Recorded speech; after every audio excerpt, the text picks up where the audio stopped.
आपके blood sugar level normal है या माइल्ड डायबिटीज़ है या आप प्री डायबिटीज़ की कैटेगरी में हैं या आप सीवियर डायबिटीज़ की कैटेगरी में हैं, कौन से कैटेगरी में आते हैं इसे जानने के लिए हमें एक टेस्ट करना होता है, वो है ओजीटीटी यानी कि ओरल ग्लूकोज टॉलरेंस टेस्ट। इसे करने के लिए हमें जो है कोई भी ये टेस्ट कर सकता है। आप नॉर्मली आप नॉन डायबिटिक हो या आप डायबिटिक हो या आप महसूस कर पा रहे हैं जो डायबिटीज़ के कुछ लक्षण होते हैं शुरुआती दौर में देखने को मिलते हैं, तो उन लोगों के लिए बेस्ट टेस्ट होती है तो ओजीटीटी जिसे कहा जाता है। तो इसमें हम जो है degree of severity of diabetes हम मेजर करते हैं। सबसे पहली रीडिंग रहेगी हमारी फास्टिंग पे। फास्टिंग में हमारी जो 12 आवर्स की फास्टिंग जहाँ कंप्लीट होती है उसके बाद में हमारा जो है फर्स्ट यूरिन सैंपल लिया जाएगा। रात भर में आपने 12 आवर्स की फास्टिंग कंप्लीट करने के बाद में जो सुबह सबसे पहले आपकी यूरिन आ रही है उसे हमने सैंपल करके कलेक्ट करना है। उसके बाद में आपका ब्लड सैंपल भी लिया जाएगा और नहीं तुरंत इमीडिएटली हमें 75 ग्राम शक्कर जो कि 200 ml वाटर में डिज़ोल्व करके दी जाती है। तो हमें तत्काल में जैसे हमारा फास्टिंग वाला ब्लड चला जाता है, यूरिन चले जाते हैं टेस्ट के लिए, उसके तुरंत बाद में हमें जो है 200 ml वाटर में लगभग 75 से लेकर 100 डब्ल्यूएचओ के अकॉर्डिंग 75 ग्राम जो है शुगर डिज़ोल्व करना होता है 200 ml वाटर में एडल्ट्स के लिए। लेकिन यदि बच्चे हैं, छोटे बच्चों के लिए उनका वज़न जो होता है उनके वेट को 1.75 ग्राम मतलब पर केजी आपको 1.75 ग्राम जो है कैलकुलेट करना होता है कि उस बच्चे का वज़न और उतना केजी को आपको मल्टीप्लिकेशन करना है 1.75 ग्राम। जो वैल्यू आती है उतना ग्राम उसको जो है ग्लूकोज दिया जाता है। बच्चों को क्यों कर रहे हैं? क्योंकि बच्चों में आजकल आपने देखा होगा जितने भी टाइप 1 डायबिटीज़ होता है वो बच्चों में खासकर 20 to 30 एज के आसपास के लोगों को बहुत ज़्यादा होता है। तो उनके लिए भी ये टेस्ट जो होती है बहुत अच्छी होती है। तो बच्चों में आपको 1.75 ग्राम को कैलकुलेट करना है, मल्टीप्लाई करना है उनकी बॉडी वेट के अकॉर्डिंग जितनी वैल्यू आती है। सपोज़ किसी बच्चे का वज़न जो है 17 केजी है तो 17 इंटू 1.75 आपको करना है और जो वैल्यू आती है उतना ग्राम जो है 200 ml वाटर में डिज़ोल्व करके उसको उतना ग्राम की शक्कर पिलाई जाती है। अब जैसे ही हमने वो शक्कर वाला घोल पी लिया उसके 30 मिनट बाद, हर 30 मिनट बाद जो है रीडिंग लिया जाता है लगभग 2 घंटे तक, 2 आवर तक 30 मिनट के बाद में हमारे जो है ब्लड शुगर चेक किया जाता है कि कितना हमारा ब्लड शुगर लेवल आ रहा है। और यूरिन सैंपल को टेस्ट करने के लिए बेनेडिक्ट सॉल्यूशन की ज़रूरत होती है। वो टेस्ट बेनेडिक्ट टेस्ट वहाँ देखिए, सबसे पहले जो हमने रीडिंग लिया था फास्टिंग ब्लड शुगर का, उसमें यदि आपका 100 के अंदर में यदि चाहे वो 70 है, 80 है या 50 आ रहा है, तो इसके अंदर में जितने भी वैल्यू आ रही है, याद रखिए नॉर्मल पर्सन के लिए 100 के बिलो फास्टिंग में जितनी भी वैल्यू वहाँ पे आ रही है, ये उनके लिए रीडिंग होता है। जो नॉर्मल पर्सन होते हैं, उनकी ब्लड शुगर लेवल 100 के अंदर में आती है। प्री डायबिटिक है पेशेंट, तो उनमें उनकी जो फास्टिंग ब्लड शुगर लेवल आएँगे 105 से लेकर 1 से 10 तक।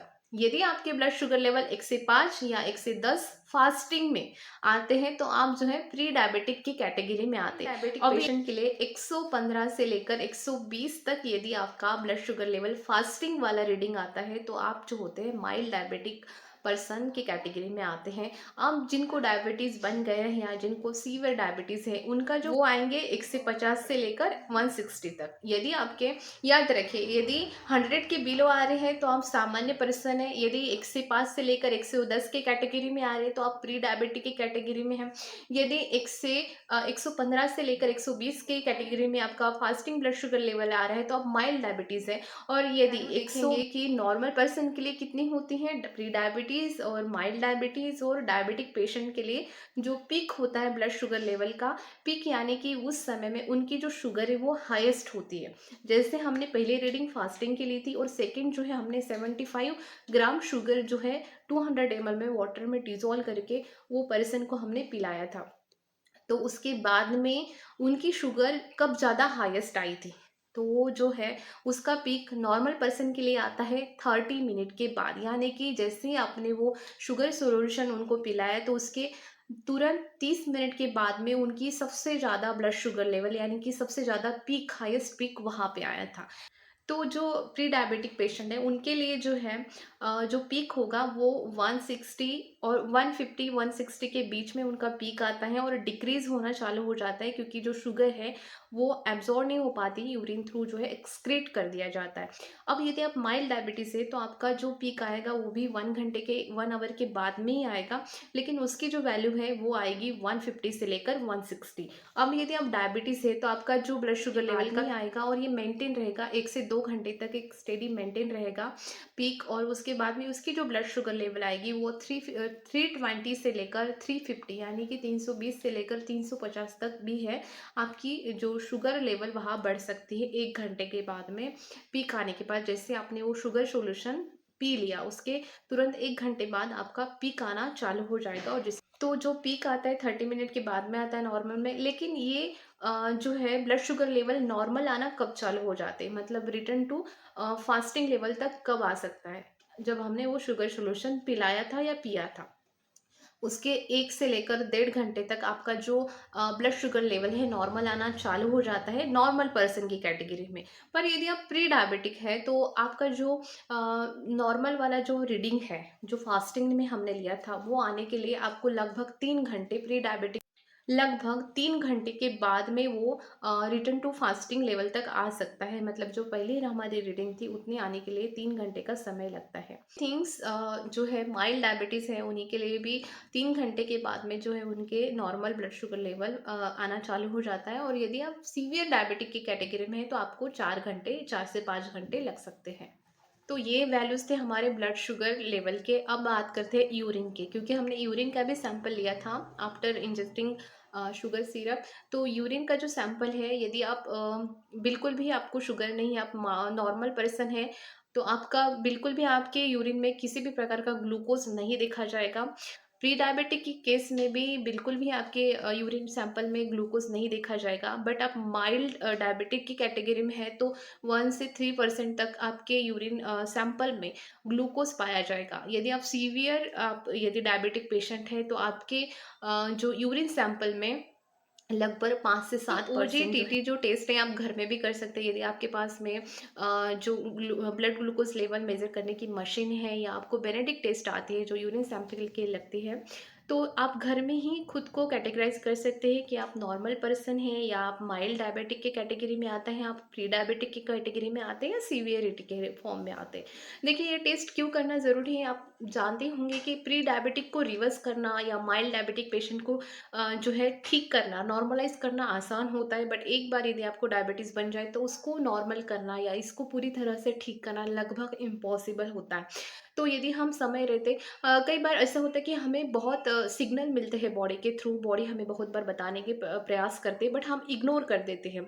हम जब तक कि वो बहुत सीवियर फॉर्म में नहीं लेते हैं वो लक्षण, तो हम तब तक हम डॉक्टर के पास नहीं जाते या चेक नहीं करते हैं। तो ऐसे में जो हमारा फेज़ होता है प्री डायबिटिक का या माइल्ड डायबिटिक का, हम खो देते हैं। यदि सही समय में हम उन लक्षणों को सही तरीके से पहचानते हैं, जैसे ओजीटीटी टेस्ट करके यदि हम पहचान लेते हैं घर में ही, तो आप जो है प्री डायबिटिक का ट्रीटमेंट ले सकते हैं। आप प्री डायबिटिक का डाइट प्लान लेकर आप अपना डायबिटीज़ रिवर्स कर सकते हैं, माइल्ड डायबिटीज़ को भी आप रिवर्स कर सकते हैं।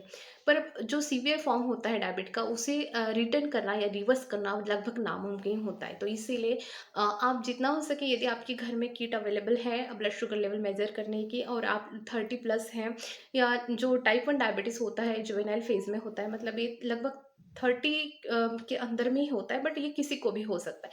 बट टाइप 2 की हम बात कर रहे हैं, टाइप 2 डायबिटीज़ मेलाइटस की हम बात कर रहे हैं। यदि आपको लगता है 30 प्लस आप है या 40 प्लस है, जो भी है इन बिटवीन, तो आप जो है, और आपको यदि लक्षण लग रहे हैं जैसे पॉलीडिप्सिया, पॉलीफेजिया, पॉलीयूरिया, यानी कि इन शॉर्ट आपका बहुत कम समय में बहुत ज़्यादा वज़न कम हुआ है, अनइंटेंशनली हुआ है। सेकेंडली, यदि आपको बहुत ज़्यादा प्यास लगती है, बहुत ज़्यादा बार-बार यूरिन यूरिन होती है, या आपको बहुत ज़्यादा थकान महसूस होती है, बहुत ज़्यादा आपको जो है थ्रस्टी फ़ील होता है, इस तरह के लक्षण यदि आपको दिखते हैं तो आप ज़रूर जो है, और मीठा खाने की क्रेविंग होती है, क्योंकि क्या होता है बॉडी की जो शुगर होती है यूरिन के थ्रू एक्सक्रीट हो जाती है, शुगरी फूड खाने की क्रेविंग होती है। जल्दी आप इस चीज़ को रिवर्स कर सकते हैं। जितना जल्दी आप डायग्नोसिस करते हैं चीज़ें या डिसीज़ को, उतना जल्दी उसका ट्रीटमेंट आप जो है लेते हैं, उतना ज़्यादा चांसेस रिकवरी का होता है। बट जितना समय चलते, जितना जितना आप जो है चीज़ें खींचते जाते हैं, तो उसना उतना अधिक एक डैमेज होना शरीर में चालू हो जाता है। तो सही समय में सही ट्रीटमेंट करना बहुत ज़रूरी है। यदि प्री डायबिटिक है या माइल्ड डायबिटीज़ की कैटेगरी में आते हैं, तो आप मुझसे कॉन्टैक्ट कर सकते हैं और आप पर्सनलाइज़ डाइट प्लान लेकर आपका जो है प्री डायबिटिक और माइल्ड डायबिटीज़ आप रिवर्स कर सकते हैं।